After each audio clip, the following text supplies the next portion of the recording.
Good morning, students.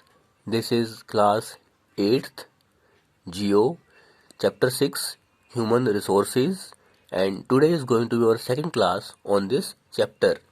हमने देखा कि जो रिसोर्स है वो कोई भी वस्तु हो सकती है जो हमारे लिए उपयोगी है, और जो ह्यूमन रिसोर्स है वो सबसे उपयोगी होता है।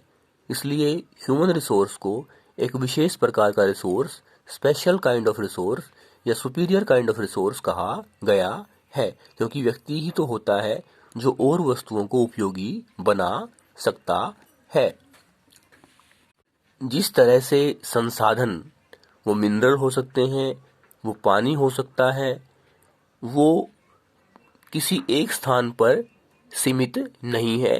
पूरी धरती पर जो संसाधन है वो, उनका जो वितरण है, डिस्ट्रीब्यूशन है, वो असमान है। कहीं तो हमें सोना मिलता है, कहीं हीरा मिलता है, तो कहीं कोयला और कहीं पेट्रोलियम मिलता है। इसीलिए जनसंख्या भी किसी एक स्थान पर ज़्यादा होती है और किसी दूसरे स्थान पर बहुत कम होती है। उदाहरण के लिए जो 90% दुनिया की जनसंख्या है वो लगभग 10% दुनिया की भूमि पर निवास करती है। इसलिए कुछ क्षेत्र तो ऐसे हैं जो भीड़ भाड़ वाले हैं और कुछ क्षेत्र ऐसे हैं जहां जनसंख्या बहुत कम है। उदाहरण के लिए सघन जनसंख्या वाले क्षेत्रों में हम देखते हैं दक्षिणी पूर्वी एशिया, यूरोप, उत्तर पूर्व नॉर्थ अमेरिका। जबकि विरल जनसंख्या वाले क्षेत्रों में जो उच्च देशांतर वाले क्षेत्र हैं, उष्णकटिबंधीय रेगिस्तान वाले क्षेत्र हैं और उच्च पर्वतों वाले क्षेत्र हैं या भूमध्य रेखीय वन हैं, वहाँ कम जनसंख्या है। इसके अलावा अगर हम तुलना करें तो हम पाएंगे कि भूमध्य रेखा के उत्तर में रहने वाले जो लोग हैं उनकी संख्या ज़्यादा है, जबकि भूमध्य रेखा के दक्षिण में रहने वाले लोगों की संख्या कम है। उदाहरण के लिए दुनिया के दो सबसे बड़े महाद्वीप एशिया और दूसरे नंबर पर अफ्रीका में दुनिया की 3/4 जनसंख्या रहती है, और जो 10 देश हैं जहां 100 मिलियन से ज़्यादा लोग रहते हैं, उनमें नाम आते हैं जापान जो एशिया में है, नाइजीरिया जो अफ्रीका में है, Russia, Bangladesh, Pakistan, Brazil, Indonesia, USA, India और चाइना। ये दुनिया के सबसे अधिक जनसंख्या वाले 10 देश हैं, और भारत का तो पता ही है आपको, चाइना के बाद दूसरा सबसे अधिक जनसंख्या वाला देश है।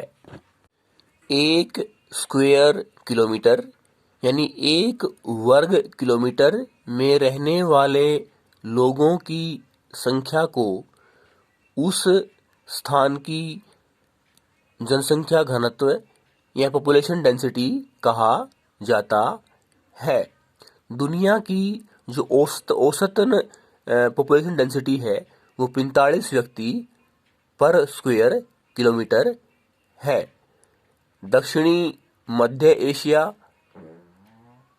के बाद पूर्वी और दक्षिणी पूर्वी एशिया में जो पॉपुलेशन डेंसिटी है वो सबसे ज़्यादा है।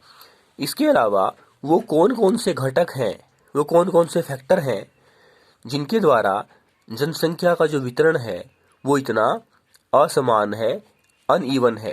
पहला है टोपोग्राफी, यानी जो क्षेत्र मैदानी है वहाँ पर लोग पर्वतों या पठारों की बजाय रहना पसंद ज़्यादा करते हैं, क्योंकि वहाँ खेती हो सकती है, वहाँ उद्योग होते हैं और वहाँ और सुविधाएं भी उपलब्ध होती हैं। उदाहरण के लिए गंगा का मैदान जो है वो सबसे अधिक जनसंख्या वाला क्षेत्र है दुनिया में।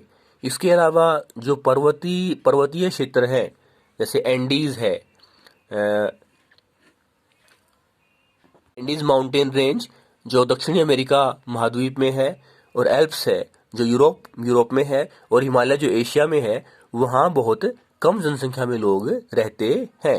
दूसरा फैक्टर है क्लाइमेट यानी जलवायु। लोग कठिन जलवायु में, कठोर जलवायु में, उदाहरण के लिए बहुत गर्म या बहुत ठंडा, जैसे सहारा बहुत गर्म है और लद्दाख ठंडा है, और इसके अलावा जो ध्रुवीय क्षेत्र हैं रशिया के, कनाडा के, एंटार्क्टिका के, वहाँ बहुत कम जनसंख्या में लोग रहते हैं। इसके बाद है सोइल यानी मिट्टी। अगर मिट्टी उपजाऊ है खेती के लिए, उदाहरण के लिए गंगा ब्रह्मपुत्र का जो मैदान है भारत में, हवांग हो और चांगजियांग चाइना में, और जो नील नदी का क्षेत्र है मिस्र में, वहाँ बहुत अधिक जनसंख्या में लोग हैं। इसके अलावा पानी, लोग हमेशा से ही, आदि मानव भी नदी घाटियों के पास इसलिए रहता था क्योंकि वहाँ उनको पानी उपलब्ध होता था। आज भी ऐसा ही है। जिन क्षेत्रों में पीने के लिए साफ स्वच्छ पानी उपलब्ध है, वहाँ जनसंख्या ज़्यादा होती है। उदाहरण के लिए नदी घाटियाँ में जनसंख्या बहुत ज़्यादा होती है, रेगिस्तान में जनसंख्या बहुत कम होती है। इसके बाद मिनरल्स, खनिज पदार्थ, वो क्षेत्र जहाँ खनिज पदार्थों की प्रचुरता है, बहुत मात्रा में पाए जाते हैं। उदाहरण के लिए दक्षिण अफ्रीका में हीरा, और मध्य पूर्व में, मिडल ईस्ट में, इजराइल जैसे देशों में जो तेल है, पेट्रोलियम है, उसकी वजह से लोगों की जनसंख्या ज़्यादा है। इसके अलावा सामाजिक, सांस्कृतिक और आर्थिक गतिविधियां भी जनसंख्या के ज़्यादा होने का कारण है। जिन क्षेत्रों में मकान, शिक्षा, स्वास्थ्य की सुविधाएं ज़्यादा हैं, वहाँ जनसंख्या ज़्यादा है। उदाहरण के लिए पूना जो महाराष्ट्र में है, वहाँ जनसंख्या ज़्यादा है। सांस्कृतिक गतिविधियाँ, जैसे भारत में वाराणसी है, जिसे भारत की धार्मिक राजधानी कहा जाता है, और जेरूसलम जो इजराइल में है, और वेटिकन सिटी जो यूरोप का एक देश है, वहाँ पर जनसंख्या भी इसलिए ज़्यादा है क्योंकि वहाँ पर धार्मिक और सांस्कृतिक गतिविधियाँ ज़्यादा होती हैं। और आर्थिक गतिविधियों में हम पाएंगे कि जिन क्षेत्रों में उद्योग ज़्यादा हैं, रोजगार मिलने की संभावनाएं ज़्यादा हैं, वहाँ लोग ज़्यादा मात्रा में इकट्ठे हो जाते हैं, रहना शुरू कर देते हैं। उदाहरण के लिए जापान में ओसाका और भारत में मुंबई, जिसे भारत की आर्थिक राजधानी भी कहा जाता है, वो दुनिया के 2 सबसे अधिक सघन जनसंख्या वाले क्षेत्र हैं। थैंक्स।